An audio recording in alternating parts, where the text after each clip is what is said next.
నమస్కారం అండి. ఈరోజు నాకు నిజంగా చాలా సుదినం.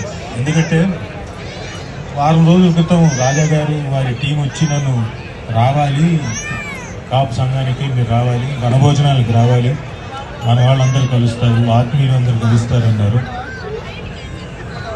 సరేనండి అన్నాను. కానీ అంతకుముందు ఒక 3 రోజుల ముందే మన కుక్కట్పల్లిలోనే ఉంటారు రామశర్మ గారిని, మీరు ఈరోజు ఖచ్చితంగా శివుడి తాలూకు పూజ జరుగుతుందండి శంషాబాద్లో, అక్కడికి రావాలని. అలాగే సార్, కానీ కుదురుతుందో లేదో అని చెప్పాను. లేదు, మీరు కొంచెం చూసుకోండి, చాలా భారీ ఎత్తున జరుగుతుంది, వీలు చూసుకొని రండి అన్నారు. వెళ్ళాను. ఈరోజు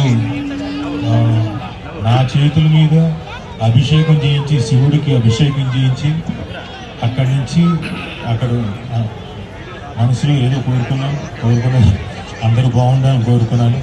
అలా అక్కడి నుంచి ఇక్కడ ఇంతమంది ఆత్మీయుల మధ్యన, ఇంతమంది సోదరుల మధ్యకి రావడం, ఇంతమందిని కలవడం, ఇలా నిజంగా నా అదృష్టం. లాస్ట్ టైం బిహెచ్ఎల్లో ఒకసారి నన్ను ఇన్వైట్ చేశారు. మా నాన్నగారు ఉండేటప్పుడు అప్పుడు కూడా ఇన్వైట్ చేసేవాళ్ళు, మా నాన్న వస్తుండేవాళ్ళు, నేను తక్కువ. అప్పుడు కూడా అడిగారు, అప్పుడు నేనేదో హీరోగా చేస్తున్నాను, కొన్ని వేషాల్లో కొంచెం పాపులర్గా ఉన్నాను. అడిగితే ఇప్పుడే కాదండి, వాడికి టైం రావాలి, టైం వచ్చినప్పుడు వస్తాడన్నాడు. నాకు ఇప్పుడు టైం వచ్చింది కాబట్టి వచ్చాను.